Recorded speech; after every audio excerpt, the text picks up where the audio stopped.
So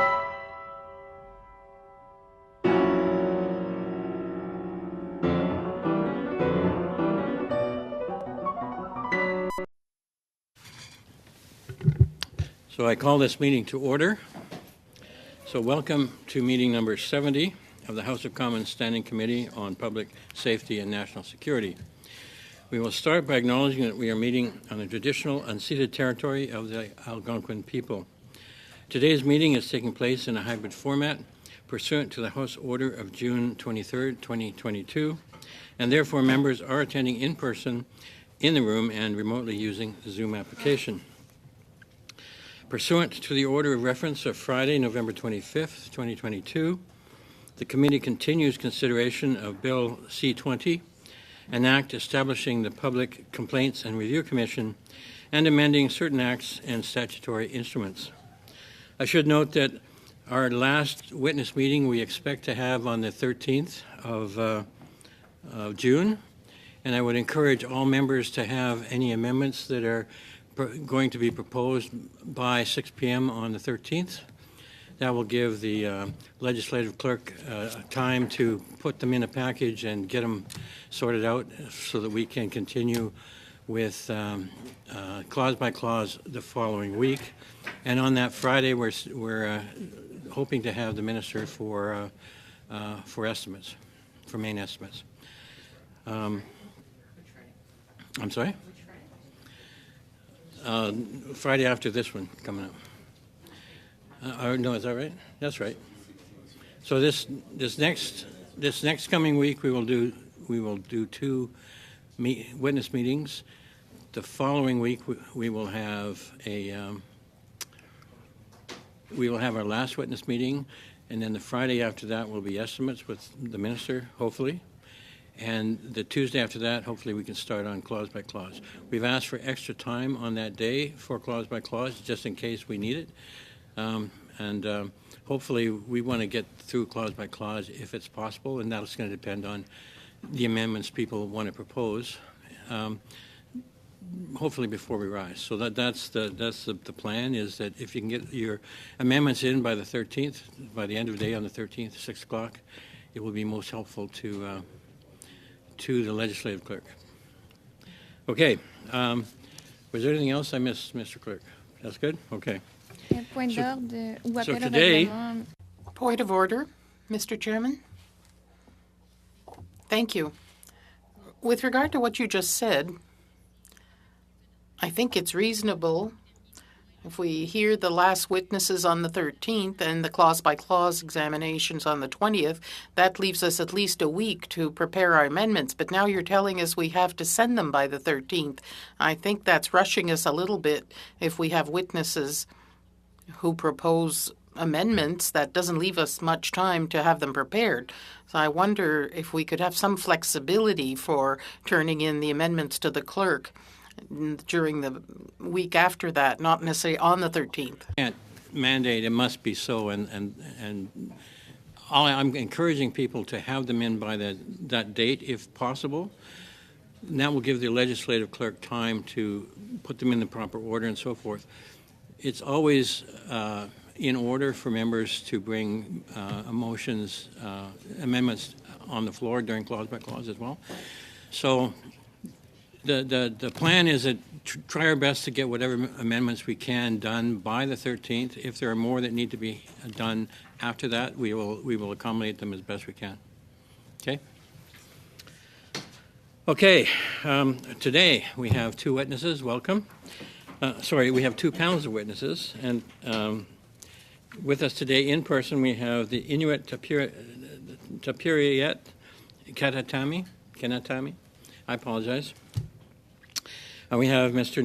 Nathan Obed, President, and Chris Stewart, Assistant Director. With us today by video conference, we have the Mohawk Council of Akwesasne, Grand Chief Abram Benedict. Welcome to you all. We will start with up to a 5-minute opening statement. We will start with Mr. Obed, if you wish. Please go ahead, 5 minutes. Thank you, Nakumik, Mr. Chair, and good to see everyone here in this committee. As I've been introduced, I'm Nat Tanobed, president of Inuit Tapui Karatami, the representational organization for Canada's 70,000 Inuit. In our homeland, Inuit Nunangat, there are 51 communities. There are roughly 70,000 Inuit in Canada, and the majority of which live in those 51 communities from northern Labrador, northern Quebec, Nunavut, and the Northwest Territories. 70% of our communities, or all of our communities except for those in northern Quebec, in the Nunavik region, are serviced by the RCMP. So this piece of legislation has the possibility of bringing forward some very positive, transformative change to our relationship with the RCMP. Our communities are grappling with severe problems of disproportionate police violence, which is more than just isolated incidents and is a part of a much broader systemic problem closely tied to social inequity. The challenges faced by our people are not just in relation to the point-in-time policing challenges that we face, but also in relation to accessing justice, and then also accessing socioeconomic quality of life that most other Canadians enjoy in areas such as housing, access to healthcare and education, employment, and food security. The interconnected nature of these issues exacerbates police violence in our communities. Also, the challenges of how the police force itself is constructed plays a role into the scenarios that we face today. The evidence that we have paints a distressing picture of police-related deaths within our communities. We don't actually have aggregated data to then bring you the very clear picture that we would like to bring forward about how much more at risk our communities are at dying at the hands of the RCMP than perhaps Southern Canadians are of dying at the hands of police forces in the rest of Canada. This grim reality is starkly evident in Nunavut, where what we do know about the police deaths, especially in the last 10 years or so, are much higher than in Ontario, Yukon, and the Northwest Territories. These issues are at the heart of why this particular piece of legislation can be so transformative. We need essential data and an essential understanding of how police systems are serving our communities. We need oversight mechanisms to be able to hold police accountable, but also to be able to inform this body on how to improve policing and broader outcomes for our communities. I come back to examples of the policing force, and right now, say for Nunavut, again, we don't have data for all regions, and we don't have data sometimes that is up to date in 2023 data. But of the 146 RCMP officers in Nunavut, one of our 4 regions, only 14 Inuit are part of that catchment. In the administrative positions, it is a bit higher, 14 Inuit out of 32 positions within the jurisdiction of Nunavut. So you can see that we have a challenge with the type of policing that is provided to us, in so much that many of those providing services are itinerant.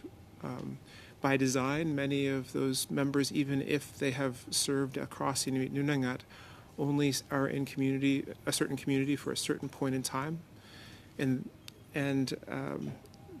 these communities are also chronically under-resourced, so that you have just 1 or 2 police officers that are active within a community. So there isn't a lot of time to build a connection to communities. There's only time to undertake the very bare bones of the policing duties. I talked in December 2020 to this very committee about many of these issues, especially in relation to systemic racism within policing. And I think that a lot of that conversation is still relevant today within discussing Bill C-20. The legislation is designed to change the existing legislation for police oversight, but it falls short when considering mandatory Inuit representation within the Commission on matters relating to Inuit. While the bill does contain some provisions allowing for the temporary involvement of technical experts to assist the Commission, we need to have a more distinctions-based and specific focus on the ability for Inuit to participate within the mechanisms that are ultimately going to influence the way in which Inuit are serviced across Inuit Nunangat. This also links to the issue of murdered and missing Indigenous women and girls. And this particular piece of legislation should also link into Action 6.12, and the action demands an amendment to the legislation to ensure the Commission is truly a distinctions-based body, which is inclusive of First Nations, Inuit, and Métis representation. This call for a broader, more inclusive representation aligns directly with also Call to Justice 5.7 of the MMIWG final. I'm sorry, you're at 6 minutes. Are you able to wrap it up? The final report. And just to say that the distinctions-based lens in the way in which we can work on these things together is so essential for Inuit to be considered at all within the implementation of this particular piece of legislation. Nakumik, thank you. Thank you. We'll go now to Grand Chief Abram Benedict, please. Go ahead, sir, 5 minutes. Sure, SECU. Good afternoon, Honorable Chair, Honorable Vice Chairs and members of the committee. I bring greetings on behalf of the Mohawk Council of Akwesasne and our community of Akwesasne, and thank you for the invite to address the committee today. Today, I'll be presenting to the committee some information about my community of Akwesasne, our border realities, and I'll provide some insight into our position on Bill C-20. Akwesasne is a land of borders. The international line between Canada and the United States runs directly through our community, so that half of our community is in Canada, in the said province of Quebec and Ontario, and the other half is in the United States in the state of New York.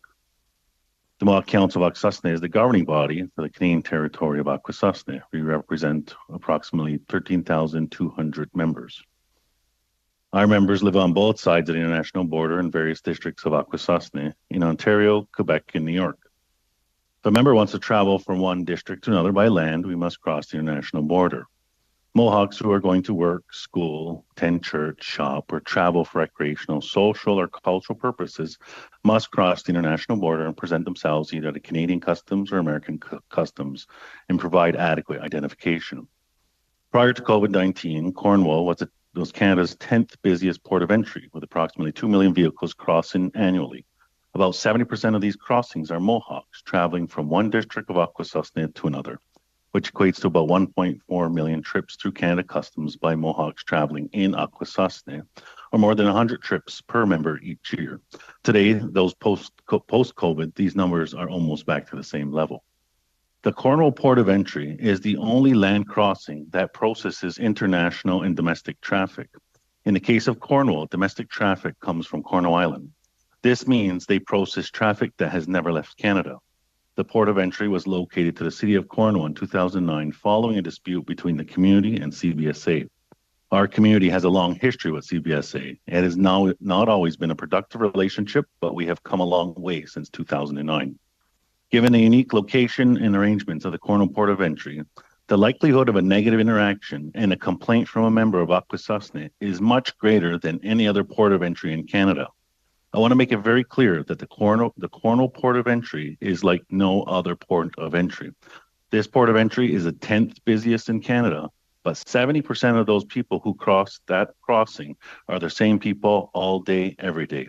No other port of entry in Canada have these statistics. There are many travelers who cross the border daily, but none to this level.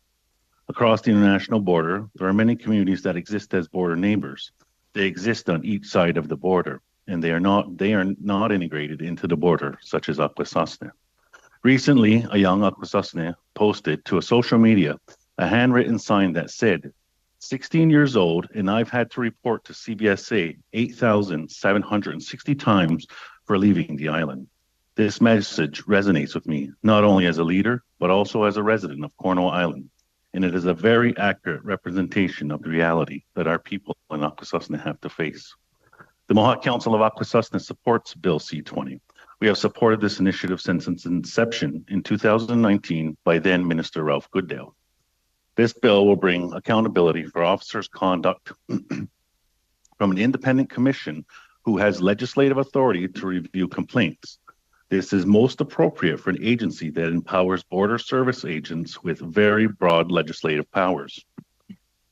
I do want to acknowledge that since 2009, the CBSA has made strides to build a more comprehensive complaints process, and the agency has done well to track it and promote accountability.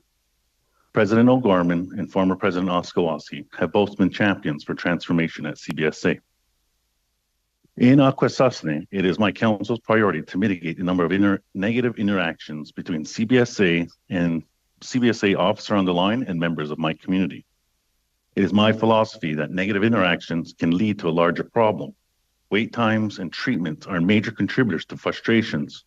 And when an Akwesasne member or a BSO is frustrated, there is an increased chance of negative interaction. This is where complaints come from. Bill C-20 will provide greater confidence in the complaints process, not only for the traveling public, but for members of my community. As the review commission becomes a reality, I must express some concerns with the implementation. The commission members should be required to complete Indigenous awareness training. Indigenous people, like Akwesasne Mohawks, have inherent rights that are not described or recognized by the Customs Act of Canada. Our rights are not found in regulations, acts that govern CBSA.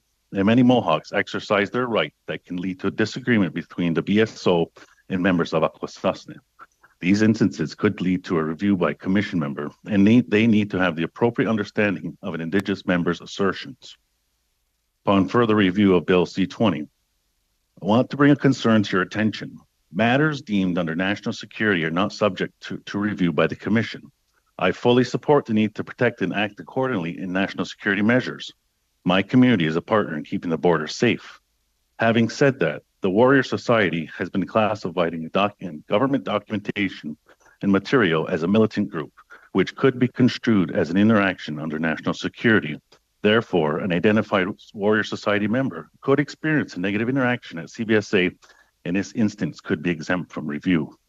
Any national security classification should not include Indigenous activists. Dr. Cindy Blackstock has been known to be a target of unwarranted surveillance for being an Indigenous child rights activist, and the same overreach cannot happen under national security interactions at CBSA. In closing, the process to file must be simplified. It cannot be comprehensive. It cannot be a comprehensive process. Telephone and paper must be an option. COVID taught us elders do not have ArriveCan apps, elders do not have smartphones, and elders are a large user in Akwesasne and other places across Canada, especially where entertainment facilities exist across the border. Akwesasne supports Bill C-20. Accountability is paramount, and ensuring that the border experience for our members is not overshadowed by negative interaction and mistakes of the past is important to us. Yao for the opportunity of presenting today. Thank you, sir. We will now start our rounds of questions with Mr. Shipley, please. 6 minutes. Thank you, Chair, and thank you to all the witnesses for being here today. I'm going to start my questionings for you, Mr. Obed. My first question is to do with the Canadian Civil Liberties Association submitted a brief where they noted that currently, and I quote, currently most complaints are investigated by the RCMP. Although the CRCC has the power to investigate complaints, it rarely does so. Excuse me, Mr. Shipley. So the bells are going. We have a vote. Do we have permission, unanimous consent to carry on? If we all vote electronically, we can carry on quite far. To carry on till like 5 minutes before the vote? That's good?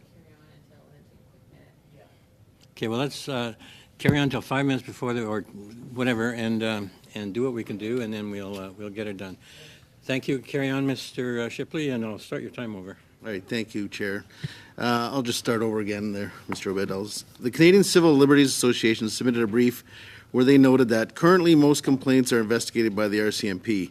Although the CRCC has the power to investigate complaints, it rarely does so. in 2020, the head of Nunavut's legal aid service called the CRCC fundamentally flawed as a model for civilian oversight because all it provides is some sort of oversight over internal discipline. Do you share these same concerns that this new PCRC will continue to consist of police investigating police? And if so, would you like to see a truly independent complaints process? Thank you for the question. I'll ask Chris Stewart to respond. Through our work with the Justice Working Group at ITK, we've discussed at length about the current structure of the CRCC, and including how the complaints process carries out. There have been concerns about how police investigating police may not result in an investigation that be fulsome. However, we haven't really explored what those alternatives might be within our working group. If it would be helpful, we'd be happy to take that back to our working group and report back to the committee. Okay, thank you for that. Second question, still to your group to start here. Last year, the ITK and RCMP came to an agreement on a reconciliation plan stemming from its ITK's National Inuit Action Plan. Are there any recommendations from this action plan that you'd like to see integrated into amendments to Bill C-20? With our work plan with the RCMP and the MOU that we have signed, we are still in the very early stages of that. But one of the key components and one of the first things that we are hoping to do with the RCMP is to create a more fulsome cross-cultural training opportunity for the RCMP. And perhaps there could be provisions in the Act that would mandate, as the other witness had said, the ability for all people who serve Inuit or Indigenous peoples to have the necessary cross-cultural training to be able to have respectful interactions. Thank you. And just quickly, you mentioned in your opening remarks that you think there definitely needs to be more representation of your local people on the local police services. Do you know if they're going out now and reaching out towards your local community, or are you also helping your own local community become involved and want to apply for the service also? There have been large recruiting efforts for Inuit within the RCMP. There are some huge barriers to this, whether it be serving your own community and the challenges that come with that. Also, the way in which the transitory nature of being an RCMP officer on the ground. You don't know where your next posting might be. So if you're from a community and you want to stay in that community, you probably would want a different line of work. But there's also the systemic racism that has plagued the policing services and the institution of the RCMP for Inuit for a long time. And so we're trying to break down some of those barriers, but for sure we want to do more to recruit and hopefully for the RCMP to retain Inuit that can help serve our communities, but also to provide a perspective that would be hugely beneficial to the work that we're all trying to do together, which is to keep our community safe and to enforce the rule of law. Thank you for that. And that's a little bit of good news in there. There's some effort put towards that. Hearing you mention the transitory, perhaps sometimes necessary movement of RCMP officers, I would hope, I know they're having a tough time with recruitment right across Canada. I would hope maybe they would keep that in mind, that that's going to help keep some of your people locally in that neighborhood. So let's hope that message gets through to them. My next question is for Grand Chief Benedict, please. Grand Chief, are you concerned that the current complaint structure leads to police investigating police? And if so, can you speak to the need for a fully independent complaints process for the CBSA and RCMP? Yes, absolutely. The theory of badge reviewing badge is concerning to us. And the experience that we have had previously, several years ago, with a very loose complaints process with Canada Customs, it has improved, but it's about confidence and credibility and objective for our members.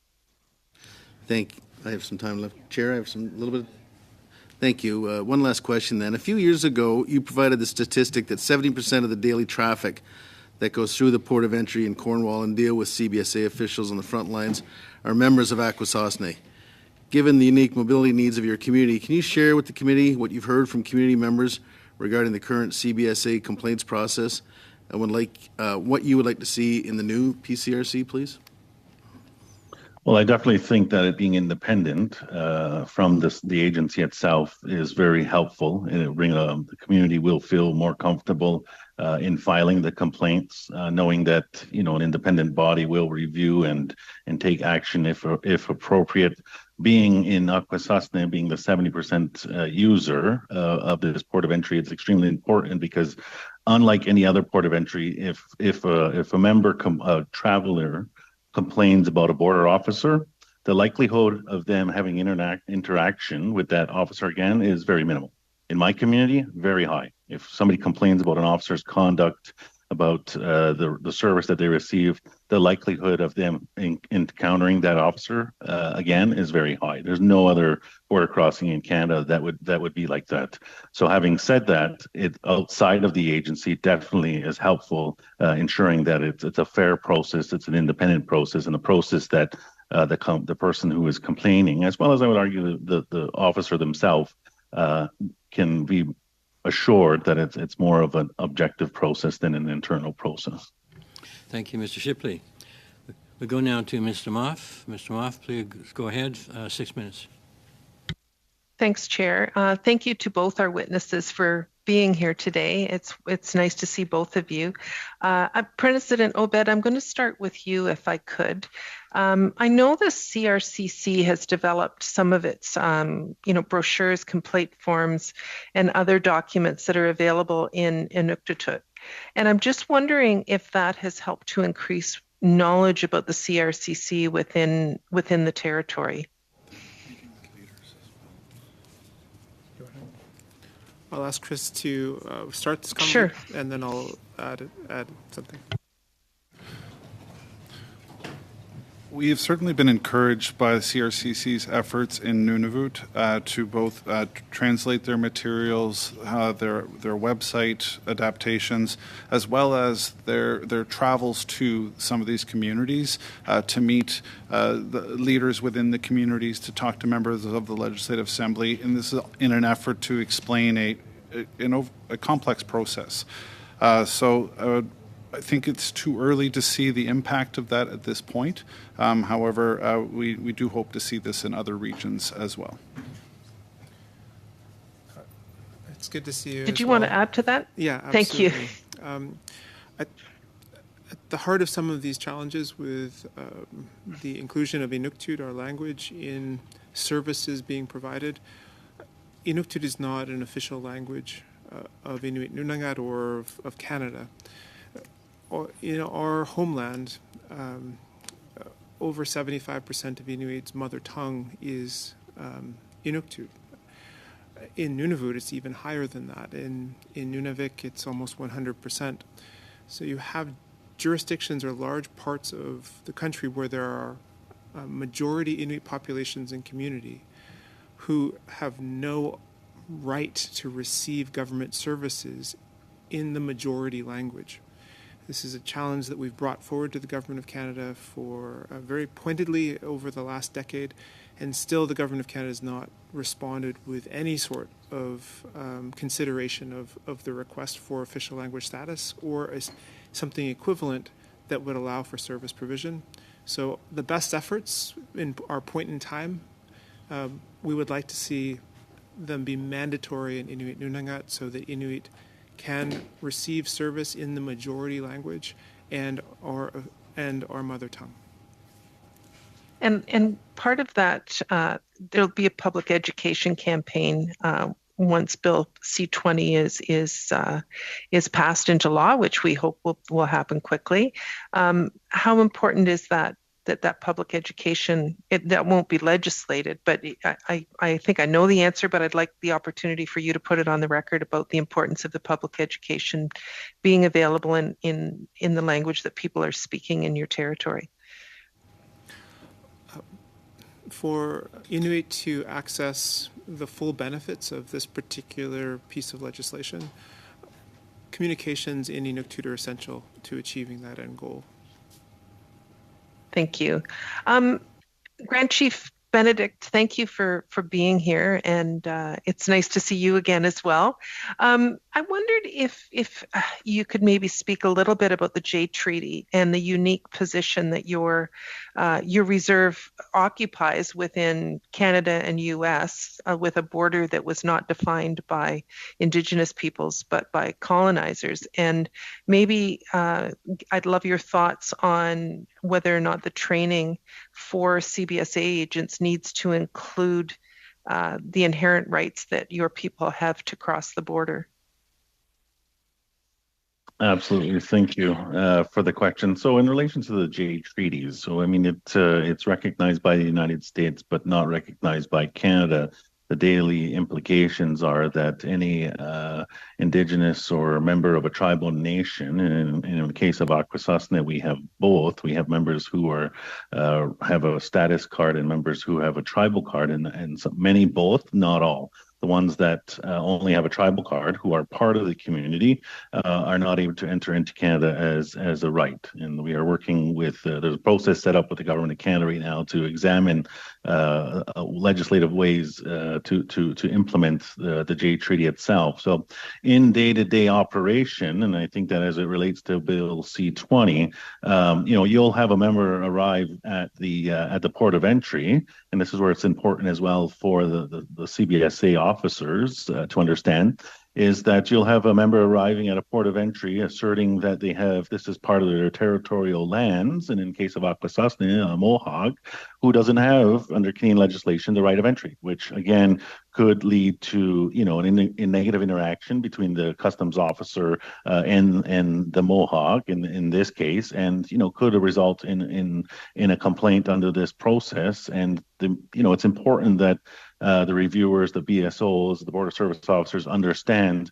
why this person is taking this assertion. And there could be cases as well where a person could have a right to have a status card, but they choose not to. And that's again back to the inherent right. And again, being back to that, the border is a fabricated line that was placed on top of us. So absolutely, the training for reviewers, training for officers, understanding inherent rights of whether it be the Mohawks or any other Indigenous group is extremely important for us to be successful, because otherwise you're sticking to black and white, and that's not very helpful.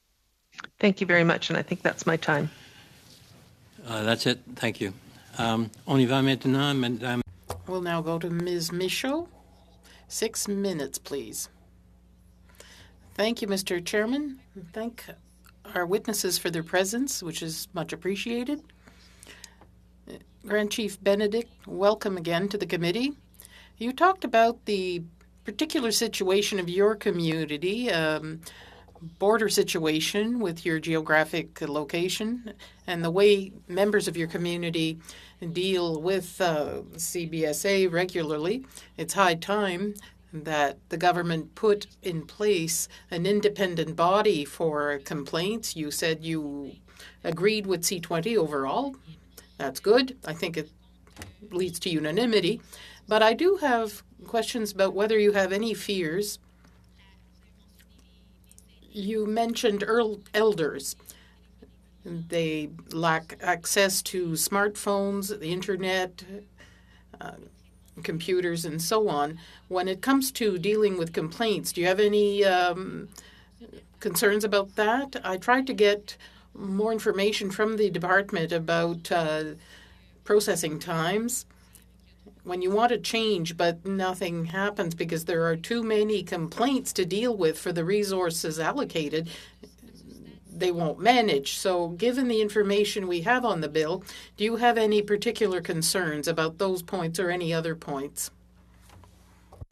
Thank you for the question. Great to see you as always. As I mentioned in my opening remarks, that this process needs to be simplified and accessible, not only to elders, persons with disabilities, persons in various languages as well, as the previous panelist has spoken to the importance about that, but also, as I mentioned in my testimony, around being either written or telephone, right? I mean, it's very easy to provide feedback, complaints, positivity, input via online. But I think that as we had seen during COVID, the government took the position that the ArriveCam app was mandatory, and I can tell you that lots of people were having issues with that. Now, I will say that not in my community because of certain provisions, we were able to manage that, but that just shows the ability that that not all travelers have that ability to be able to go online and file that. So I would say that during implementation, this seriously needs to be considered through the accessibility, ease of accessibility, so that people who may have been wrongfully treated or feel that they have an access into the appropriate avenues simply. Je vous remercie. Thank you. CBSA and RCMP officers got some bad press in the past few years. I don't want to shine a spotlight on individual officers, but when there's abuse like that, we see that it's not the actions of a sole person. The organizations we heard talk about the need for a culture change. Even though C20 is a good thing, let's be clear, it's not going to change everything and improve everything within those organizations. It's a good step forward, but is there any other action that the CBSA or the RCMP should implement in order to improve their internal culture within their organization when dealing with either travelers or members of your communities in any kind of situation? Thank you for the question. Predominantly around training and awareness is where it begins. I mean, there's been lots of recommendations through several inquiries and reports that talk about awareness and training abroad, and this is definitely one of those areas where it should be implemented. Now, having said that, I can tell you that the CBSA has an Indigenous Affairs Secretariat who is working very hard to ensure that this is happening across the coast. But as you know, this is, you can't control individual officer, interactions, and this is, where we lead into these problems. So it does start from the top. There needs to be, a continued approach that it's important why this should happen. I can tell you specifically in Akwesasne, we work directly with the CBSA to deliver specific training to the Cornwall officers that is done by Akwesasne Mohawks to educate them on a wide variety of our history, our people, and why, these fundamental rights are so important to us. And this should be taken across the international border at all crossings. Je vous remercie, Monsieur. Thank you. Mr. Obed, I'd like to hear you on the same topic, this whole matter of culture change within these organizations, the CBSA and the RCMP. You mentioned earlier that there was a challenge with the type of policing. I was wondering if you could tell us more about that. As I said, yes, C20 is a good thing, but is there more that these organizations could do with when it comes to their interaction with members of your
This meeting is now resumed.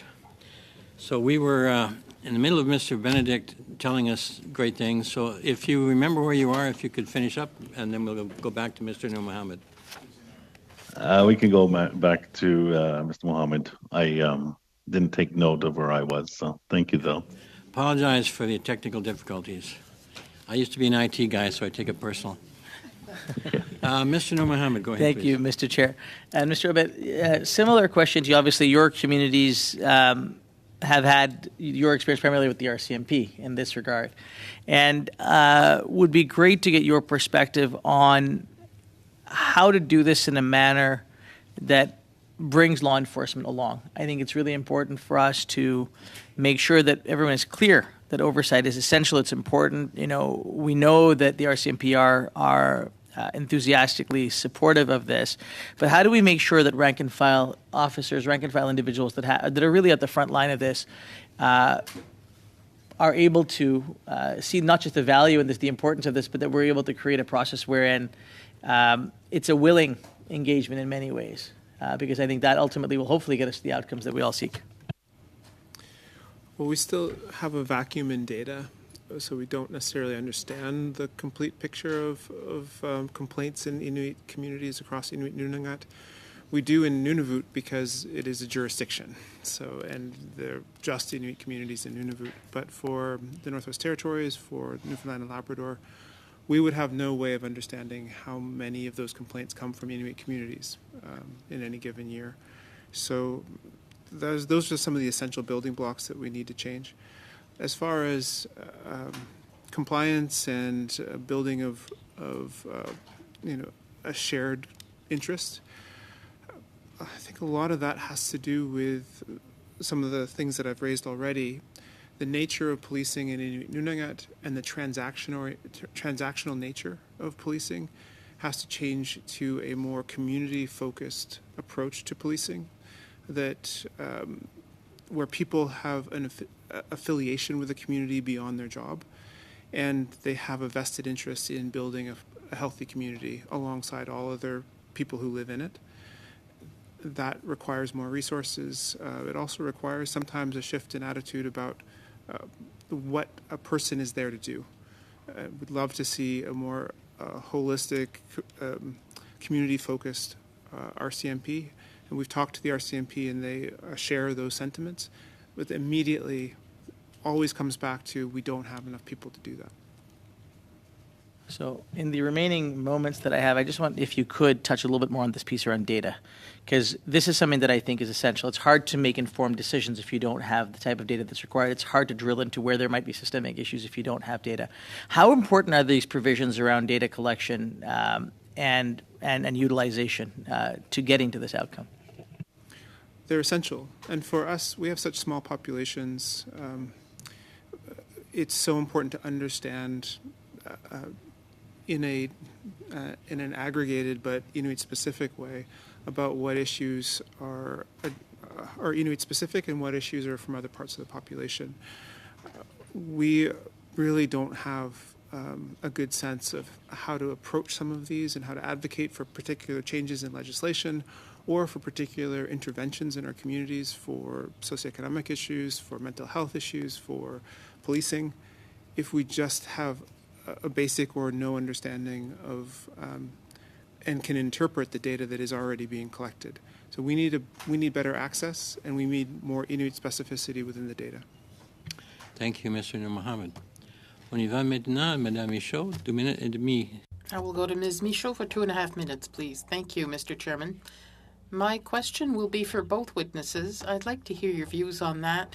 I think it's Ms. Danoff who broached this issue.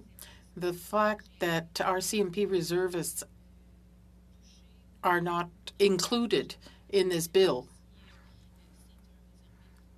If a reservist is somehow abusive to a citizen, there could be no complaint filed against him. People who are in contract at CBSA would be involved in this bill. So I was drawing a parallel between teachers. It's as if you had one complaint mechanism for teachers, but supply teachers even if abusive, could not be subject to a complaint. So I don't know what you think of this. Perhaps Mr. Benedict could speak to this. Should they be included in this bill?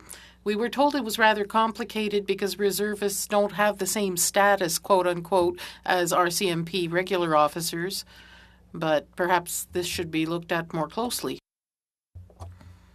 I don't have too much to add into that because we don't have interactions with the RCMP, so a reservist interaction is highly unlikely. With respect to Canada Service Border Agency, you're either a BSO under the legislation under the Canada Customs Act or you're not. So there's not an in-between.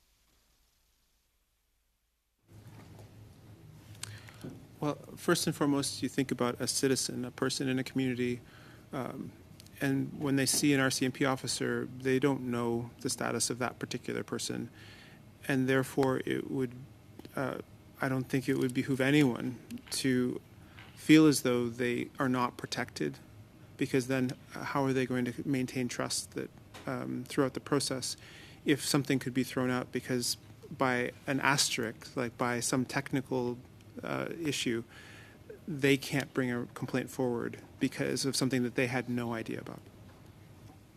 Merci. Thank you. Thank you. Mr. McGregor, 2 minutes and a half, please. Thank you very much, Mr. Chair, and good to see some familiar faces around the table again. I am kind of coming in for Mr. Julian, so I apologize if some of these questions and subjects have already been dealt with. But Grand Chief Benedict, I'd like to start with you. I did see in a CBC News article that you had estimated that your council gets about 3 to 4 calls a month from members who are complaining about CBSA contact, or conduct, I should say. The nature of my question is really just trying to, I think, put on the record for this committee study the number of complaints you believe come total, because I think your number is referencing how many are coming to council. How many complaints do you think total come from your members to the CBSA? And do you have an idea on sort of the range of severity of those complaints? I think it's important to get that on the record so that we understand just the nature of the problem, how frequently this occurs, and so that the government has a good idea on the number of resources it needs to employ in this new commission to ensure that it is acting on behalf of people right across the country. Yeah, thank you for that. I would say that it's probably the equal amount between what we receive and what the CBSA receives every month. We encourage our members to file officially complaints if they are more than something that's a misunderstanding, and that generally, we inform them all together if we encourage them to do both, or if we will assist in mitigating it directly with the local agency, because sometimes that is better. So I would say 3 to 4 per month is probably what we see now going to the official system. Thank you. And Mr. Obed, very quickly, I only have 30 seconds. Can you provide similar information just with regards to the situation up north with the RCMP? Well, if you look at data from Nunavut, again, the only jurisdiction where we could clearly state their Inuit complaints, roughly 30 per year, and there's roughly half of our communities, 25 of 51. But we don't have any more detailed information. Like the Grand Chief has echoed for his community, we and Inuit representational organizations would channel any concerns that come to us back to these processes, and hope that those processes will ensure that those complaints are meaningfully addressed. Thank you for that. Thank you, Ms. McGregor. And thank you to our witnesses today. And thank you for bearing with us through technical difficulties and votes. And we certainly appreciate your input, and it will be helpful to our study. With that, we are suspended, and we'll bring in the next panel.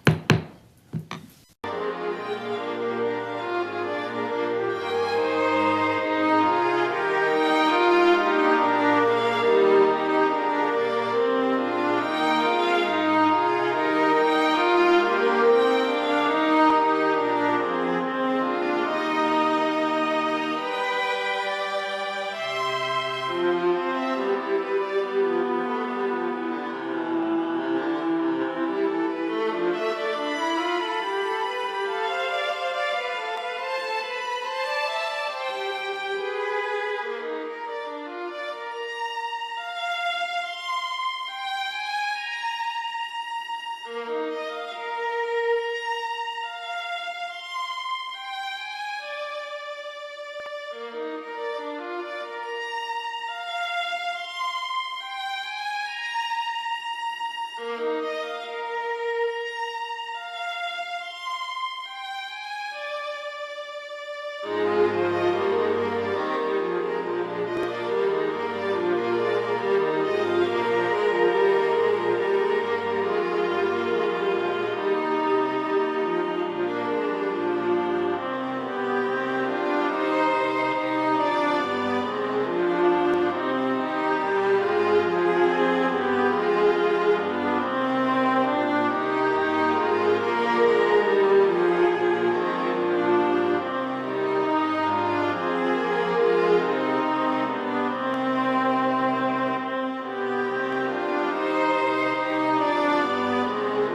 this meeting is resumed.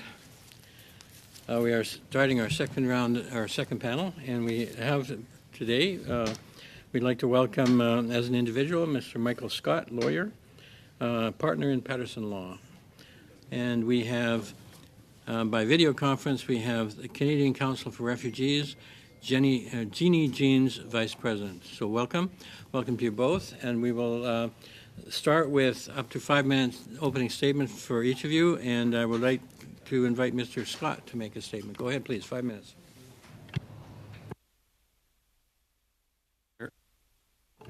Thank you, Mr. Chair, and good afternoon. My name is Michael Scott. I'm a partner at Patterson Law in Halifax. As the committee members are likely aware, we just finished a public inquiry in Nova Scotia into the worst mass killing in Canadian history. And in the context of that inquiry, my colleagues and I were tasked with representing those who were most affected, being the families of the victims.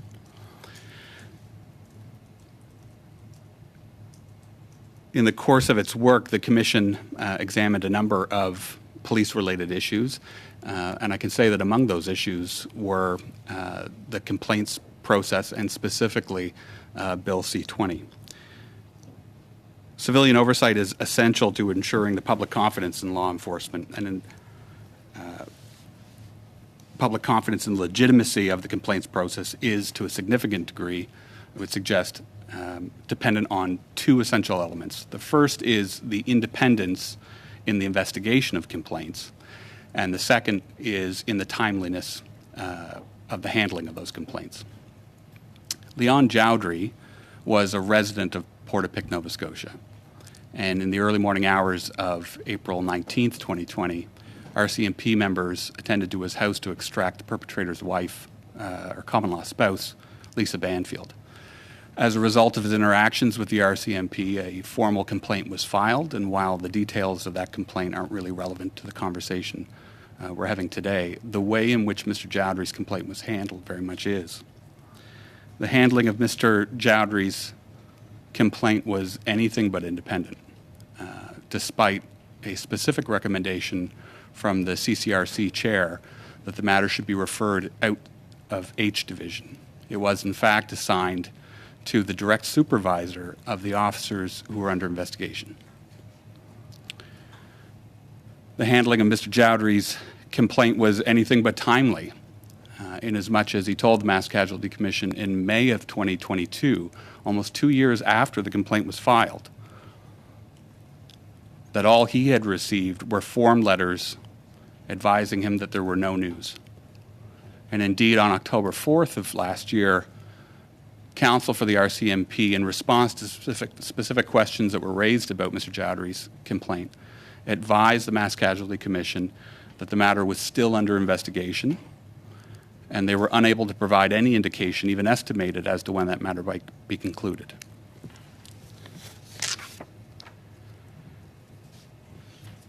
Later on that month, of October of 2022, Mr. Jowdry died.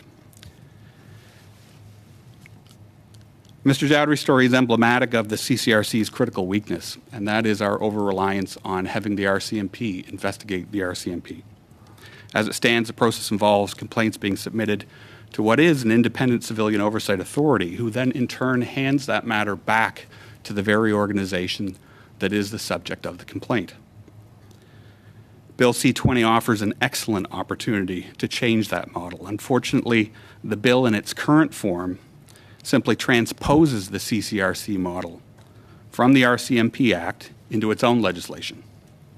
In substance, all that changes is the name.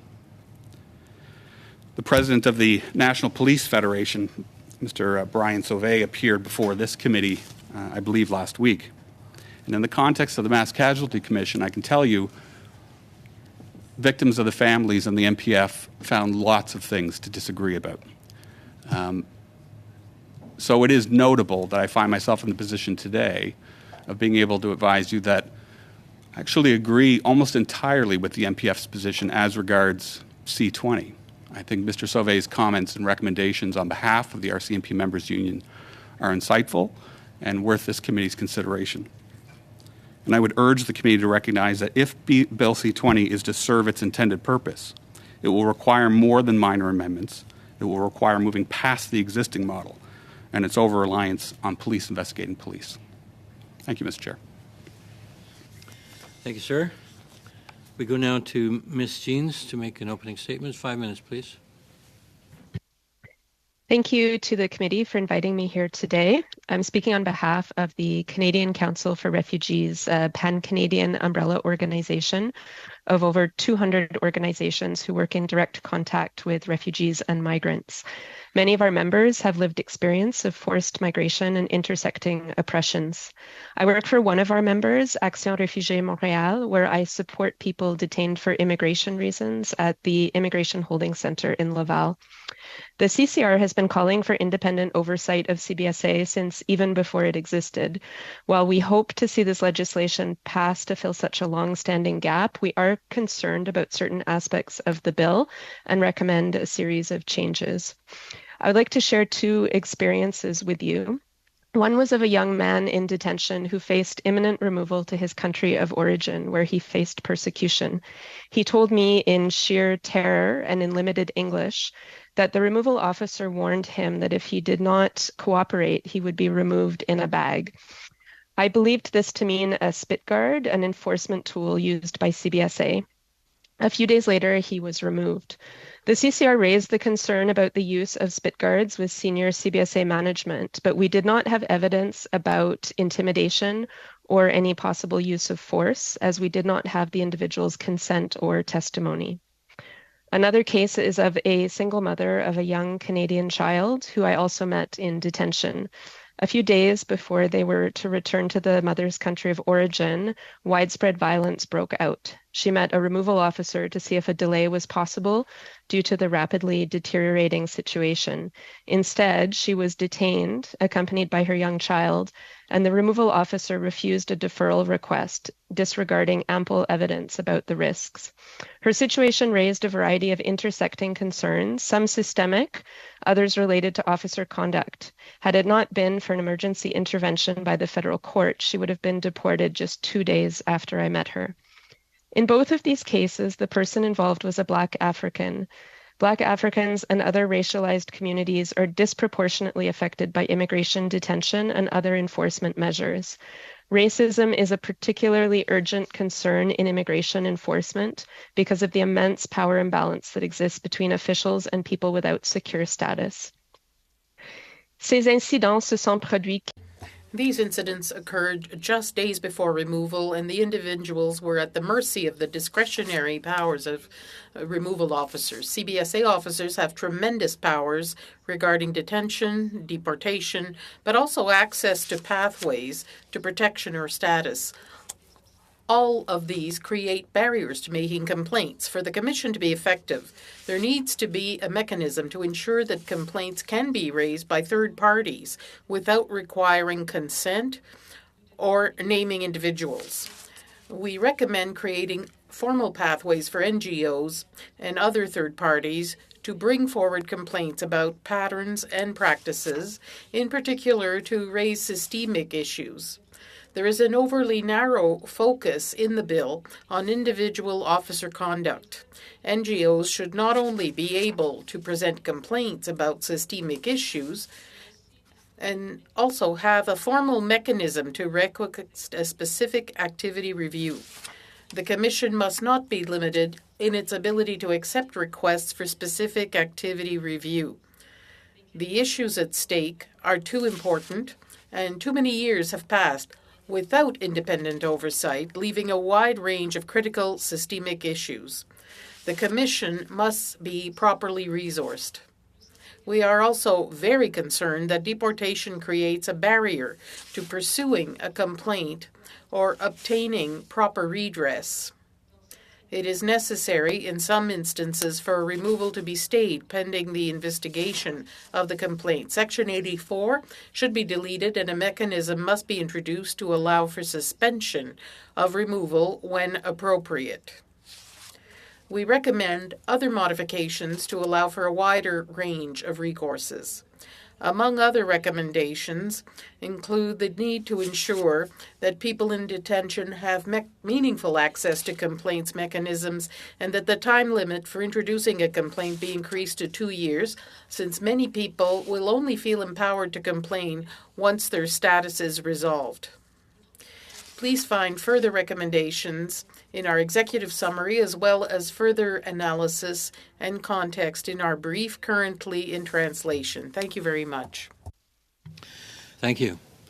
We'll start our first round of questions now with Ms. Dancho. Ms. Dancho, please go ahead, 6 minutes. Thank you, Mr. Chair. Thank you to the witnesses for being with us today. To Mr. Scott, certainly, of course, as the committee is well aware, and as you outlined a bit in your testimony, that you were, of course, the lawyer that represented many families during the Mass Casualty Commission, many of the victims' families. And I do, of course, believe that given your experience, you are uniquely positioned to give this committee very good insight, I believe, on C20 and how RCMP and CBSA oversight should be structured. So was very much looking forward to you coming today and hearing your thoughts on this important bill. You mentioned that you agreed with Mr. Sauvé of the MPF's, or some of his agreements, or recommendations, pardon me, in particular the piece where he spoke about last week about his concerns that the way the model is set up now, which C21 does not change, is that RCMP officers are having to investigate RCMP officers. Can you outline any concerns or further your thoughts on Mr. Sauvé's recommendation, why you support it as well? Thank you, Mr. Chair. The critical issue is that it doesn't serve the interests of the RCMP or the public to have the RCMP investigating the RCMP.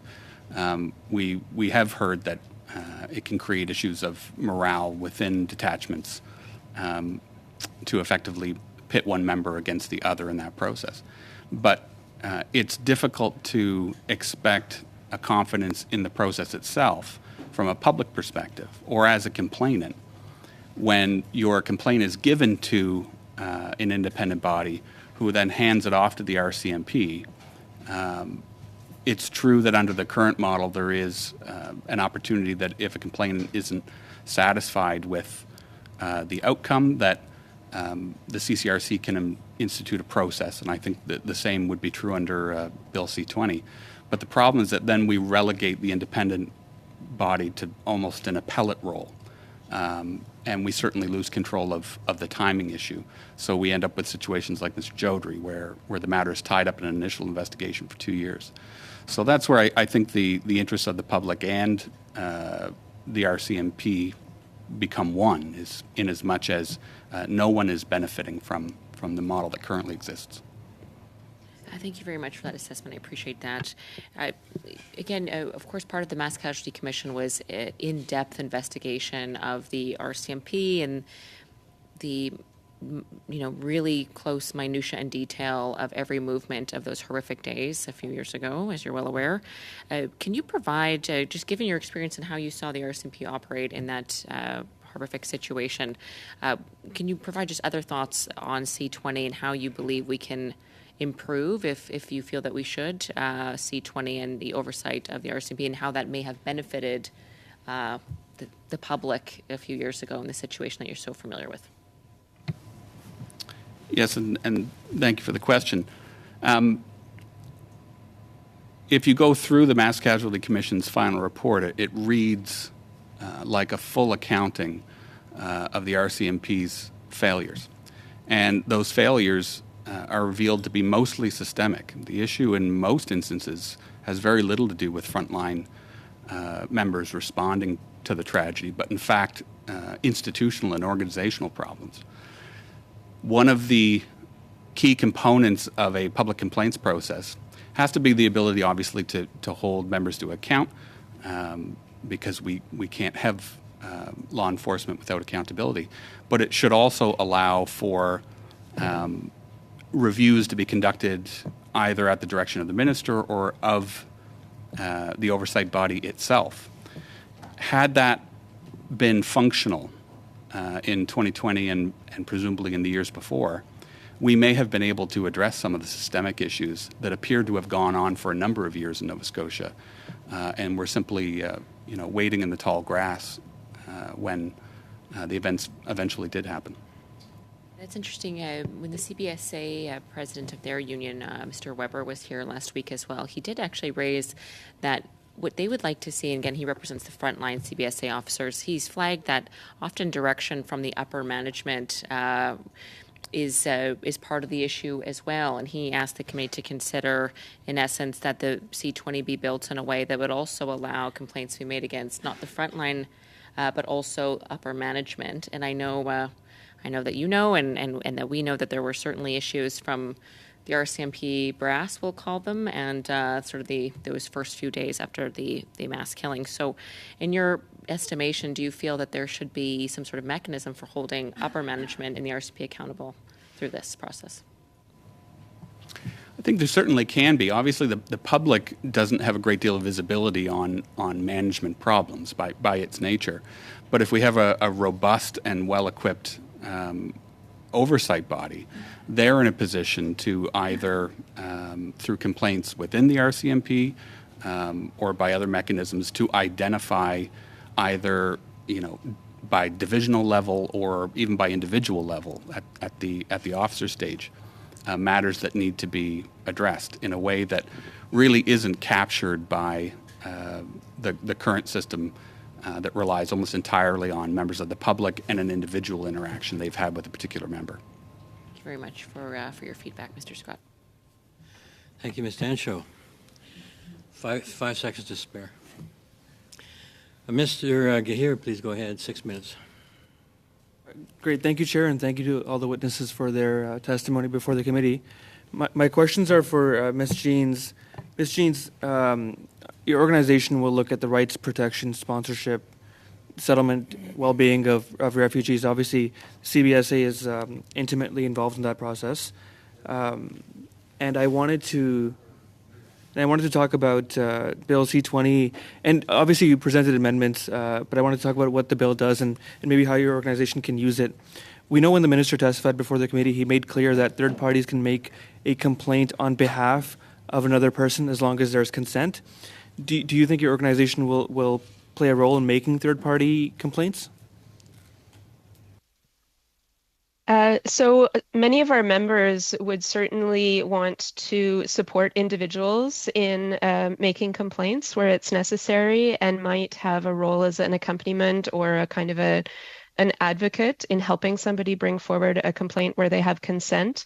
Where we see real limitations in the bill are, first of all, around that requirement for consent, because of the many barriers, some of which I mentioned: fear of deportation, fear of detention, fear of not getting status, fear of being sent back to persecution.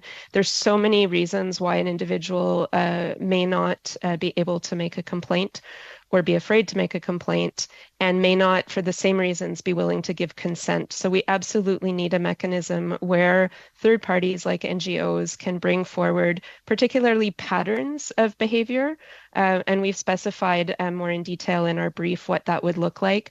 But we also want to make sure that credible organizations like the Canadian Council for Refugees could make a formal request for a specified activity review, because in the legislation as tabled, that's not possible unless we're sort of waving a red flag and getting the attention of Commission, and the Commission initiates a review, but we want that embedded in the legislation.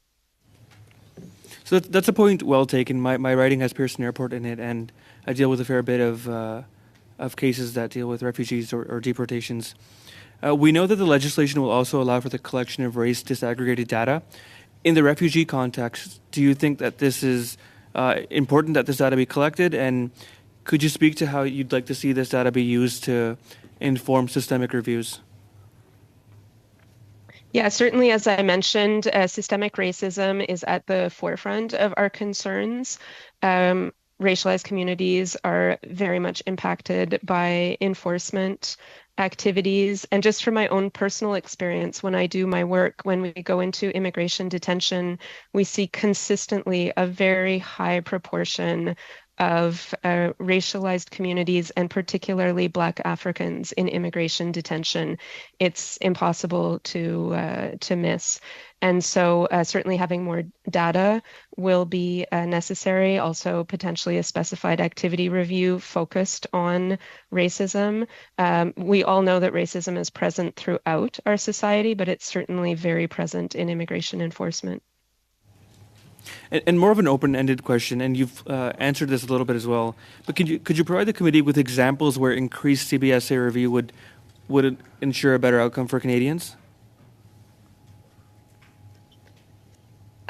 It depends on the outcomes that we're talking about. I think that for Canadians, respecting human rights obligations is important, respecting our own Charter of Rights, and not having intersecting oppressions of the most vulnerable and marginalized communities. I think there's a public interest in protecting the most vulnerable among us. I think also that having officers have clear public codes of conduct and having proper training and guidelines, it serves all of us, whether Canadians, non-Canadians, migrants, or refugees. So I think that it's clearly in the public interest that we clean up, like I said, more than 20 years of an accumulation of systemic issues. Chair, how much time do I have? Minute and a half. Okay. So one more question. Okay, that turned off for a second. So there are provisions in Bill C-20 which give the chairperson of the PCRC the power to recommend that the RCMP and CBSA deputy heads initiate disciplinary-related processes or impose a disciplinary measure. Could you comment on these new powers and how that could help this entire process out?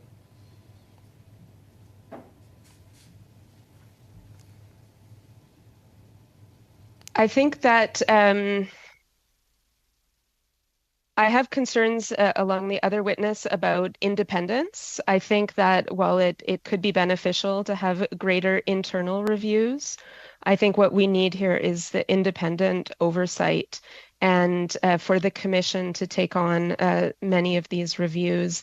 We're very concerned about whether the Commission will be properly resourced. As I mentioned, we have CBSA in existence for almost 20 years now, and enforcement powers in effect before that. And the Commission will need resources to really go and do a review, and cannot rely on internal reviews, because that's all we've had for the past 20 years, is CBSA examining itself. Thank you, Mr. Gahir. On y va maintenant, Madame Michaud. We'll now go to Ms. Michaud. 6 minutes. Thank you, Mr. Chairman. I thank the witnesses for their presence. Ms. Jeans, I'd like to get back to one of your recommendations. You said it would be good for a different organization to be able to file a complaint with the Commission on behalf of someone without necessarily having that person's consent. I just want to understand the nuance here. Are you proposing to do it on behalf of a person or on a particular action, or a systemic action that goes on without targeting any particular incident. Is that your proposal here? I think that what we're looking for is a variety of solutions. For example, we are aware of the privacy issues here and the difficulties in conducting a complaint process for someone who hasn't consented, but it would be particularly in the context of systemic problems to point out patterns, trends, without necessarily naming individuals. If we've seen the same thing being repeated on many occasions with different people among many of our members, but we're giving an example in our brief of a complaint with somebody named who files the complaint or consents, gives the consent to a third party, the member organization could improve the complaint with other examples without naming the affected individuals, but by demonstrating that this sort of thing happens often. It's not just an isolated incident. So we have various strategies, but our proposals are not reflected in the current bill. Thank you. That's a suggestion we've been hearing more and more often when it comes to the cultural change needed in certain organizations, such as the CBSA. And that was a concern by the president of the union of the agency. So often it's not just one person who takes such and such action, but it comes from above. So it might be easier to have some kind of consequence for an officer that abuses a single individual. But when you're talking about a systemic problem, what kind of result do you expect if the bill is amended accordingly so that the Complaints Commission can receive that kind of complaint? What would be your expectations about how the Commission would react to that type of complaint and the changes that might occur in the concerned agency? Well, once again, can be multiple things. Sometimes it's just to shine a light on practices that are not known by senior management. For example, the spit guard that was raised. The central administration was not aware of this kind of tool was being used. So that's one example. But if there are reparations, we're asking for damages, financial damages to be given. And that's possible under C20. If there are financial consequences for the agency, that would increase pressure on them to change their practices. Like other witnesses have said, more training is needed and could be done. There could be standards that prohibit certain types of activities. And as I mentioned, the possibility of suspending removal when we see that a complaint is serious, that's important too. And that could mean changes for the agency involved. Thank you. Now, to better understand the reasoning behind those proposals, I know that you work with migrants, refugees who are being detained at the Laval Centre. In the media, I saw that you said that often asylum seekers decide to say nothing because they're afraid of creating more problems in their file. They want to be accepted above all. A refugee might be afraid to do anything or to file any complaint because it could compromise their freedom or their case. So I suppose that's one of the reasons why you're proposing this change in the bill.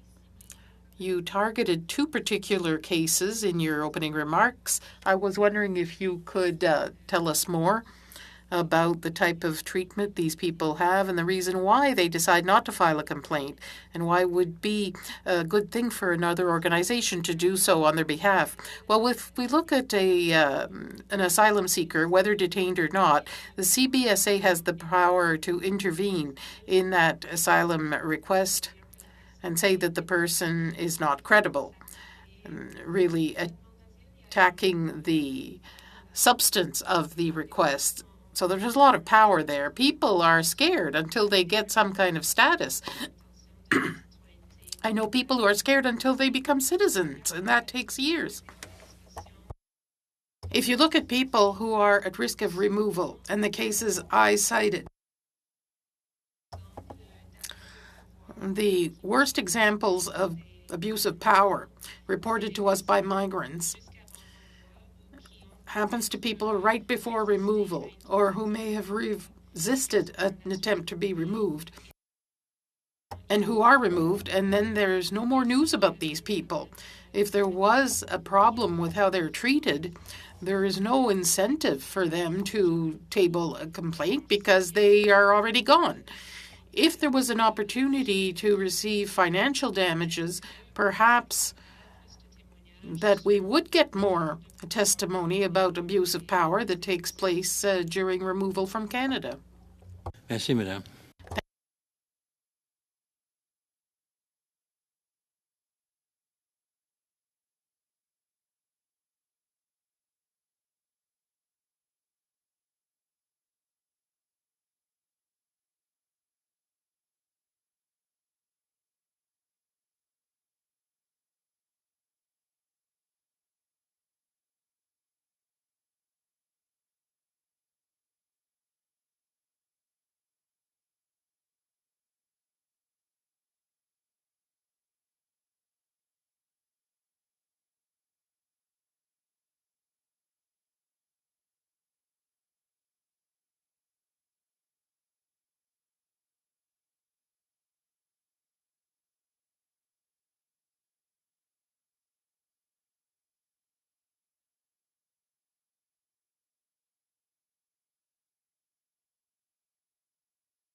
hopefully those electrons have been put back in the right place. So we'll continue now. On y va maintenant avec Madame. We'll now go to Ms. Michaud for 2.5 minutes, please. Thank you, Mr. Chairman. I'll continue with you, Ms. Jeans. You said that you were recommending a series of changes, filing complaints on behalf of another party or about a specific situation. You talked about a 2-year delay that you were suggesting. There were other changes in your brief. Could you list a few of them, please? That would help us in our work. We don't have much time to submit amendments to the committee. So seeing what the changes you're proposing are would be helpful. Thank you for the question. We have multiple suggestions. One is that, for example, the CBSA and get a code of conduct that is updated and that is made public. That's extremely important. Other changes, well, we're concerned about the possibility that the Commission will refuse to deal with a complaint if there's another parallel process in existence. We're really very worried that the Commission could go ahead on issues that concerns it, but that would inform the person clearly about other parallel procedures if they decline to deal with a complaint because there's another body that has jurisdiction. We're very concerned, as you can imagine, by the situation of persons who are detained. We want them to have full access to complaint mechanisms. And we're worried about the agency's direction, having online complaints. Up till now, detained persons do not have access to the internet. So I know that's something they're looking at changing, but right now there's a parallel process. There is a complaint process that's more rigorous for online complaints and not at all the same follow-up for in-person or paper complaints by people in detention. So we're worried about people in provincial facilities instead of CBSA centers. The Commission seems to have limited powers to investigate on provincial jurisdiction. So in our executive summary that we provided to you and in our brief, we give further details. So I'm just citing a few of our recommendations. Thank you, Madam. Gregor, bring us home. 2.5 minutes. Thank you very much, Mr. Chair. Mr. Scott, I'll turn to you. You know, I've done a cursory review of the National Security and Intelligence Review Agency Act. And really, you know, because that's a very similar body, right? It has responsibilities to review the activities and complaints against our national security and intelligence agencies. And really, the only check on its power to review those agencies is that it is not entitled to a confidence of the Privy Council. It is entitled to access all documents of all agencies. And yet when you come to Bill C-20, the proposed Bill C-20, and you especially come to Clause 19, and you look at all of the exceptions to the PCRC, to the information it is not allowed to have. And I've heard you a few times make comments about, you know, you'd like to see this new body have, you know, the powers of subpoena. And I think we're at this sort of very special moment in time where we have a golden opportunity to get this right, given the years of evidence we've had. Can you just comment on the discrepancies that we have between the existing statute that gives the powers to NSIRA and what's being proposed here? And really, would it hurt if the PCRC had full access to documents as NSIRA does? I mean, if we have this moment in time to get this right, just if you can offer some commentary on that. Thank you, Mr. Chair, for Mr. McGregor's excellent question. It's true, and in fact, you make reference to national security. That is a particular problem in Bill C-20, to the extent that the way it's currently worded, what can be considered a matter of national security is very vague. And if history is any indicator, it is incredibly difficult to get full and transparent disclosure from agencies like the RCMP and the Department of Justice. And C-20 as it stands now, just as I went through it on a first read, you see the provisions that are drafted in a way that provide a great deal of opportunity for those agencies to take positions on privilege or redactions. And that is a systemic issue. It has been for many years, not just in this process, but in many processes involving the RCMP. And we have to be able to get the information required. And certainly there are enough checks and balances within the Act to ensure confidentiality and protection of that information. But if we're not going to provide full and frank disclosure to the body, then we can't rely on the decisions they're making.